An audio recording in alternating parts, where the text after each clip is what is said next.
সবাই মনে করতেন যে কিয়ামত পর্যন্ত তার ক্ষমতা বোধহয় শেষ হবে না। আল্লাহর পক্ষ থেকে একটা সতর্কবাণী যে ক্ষমতা কখনো চিরস্থায়ী নয়। শেখ হাসিনার ফাঁসির রায় গতকাল দেয়া হয়েছে আন্তর্জাতিক অপরাধ ট্রাইব্যুনালের পক্ষ থেকে।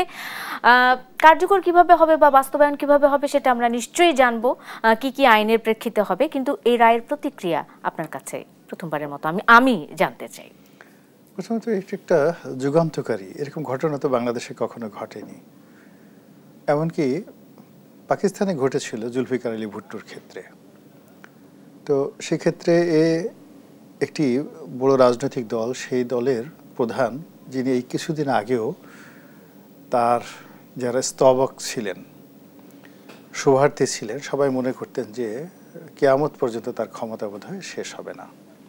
তো সেখানে তার ক্ষমতাচ্যুতি, এটা একটা বাংলাদেশের ইতিহাসের মাইলস্টোন। যারা রাজনীতিতে এখন আছেন এবং আগামীতে যারা আসবেন তাদের সকলের জন্য আল্লাহর পক্ষ থেকে একটা সতর্কবাণী যে ক্ষমতা কখনো চিরস্থায়ী নয়। ২ নম্বর হলো যে তার বিচার হয়েছে। এখন প্রধানমন্ত্রী হলে, রাষ্ট্রপতি হলে বা বড় কোনো পদ পদবি থাকলে আমরা সেই এরশাদ জমানা থেকে দেখে আসছি যে মানুষের মধ্যে এক ধরনের অহমিকা বোধ এসে যায় যে আমাদেরকে আসলে বিচারের আওতায় আনা যাবে না। হুসেইন মোহাম্মদ এরশাদ সাহেবকে জেলে নেওয়া হয়েছিল। ওটা ওই মুহূর্তে একটা, যাকে বলা হয়, একটা বিস্ফোরণমূলক ঘটনা ছিল। আবার দ্বিতীয়বার 1/11-এর সময় শেখ হাসিনা এবং খালেদা জিয়াকে জেলে নেওয়া হয়েছিল, কিন্তু কিছুই হয়নি। এরশাদ সাহেবও জেলে গেছেন, কিন্তু এরকম তাকে মৃত্যুদণ্ড বা এরকম কোনো ঘটনা হয়নি। তো সেক্ষেত্রে একজন সাবেক প্রধানমন্ত্রী, তাকে প্রাণদণ্ডে দণ্ডিত করা হলো, ফাঁসির আসামি করা হলো। অবশ্যই এটি আমাদের বিচারের ইতিহাসে একটি যুগান্তকারী ঘটনা। এখন যেহেতু বিচার হয়ে গেছে, আমি এ রাষ্ট্রে বিশ্বাসী, এ রাষ্ট্রের পতাকাতে বিশ্বাসী, এ রাষ্ট্রের অস্তিত্বে, স্বাধীনতা, সার্বভৌমত্বে বিশ্বাসী। কাজেই এই বিচার ব্যবস্থা নিয়ে আমার পক্ষে কোনো কথা বলাটা শোভনীয় নয়। কিন্তু আমি বলি বা না বলি, সারা দুনিয়া কিন্তু কথা বলছে।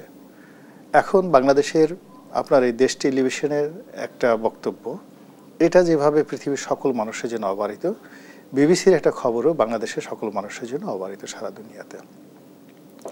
তো এই বিচার ব্যবস্থা নিয়ে কথা হচ্ছে, প্রচুর কথা হচ্ছে। কি কথা হচ্ছে? 1 নম্বর কথা হচ্ছে যে এই বিচারটি খুব তাড়াহুড়ো করে করা হয়ে গেছে, এতটা দ্রুত না হলেও পারত।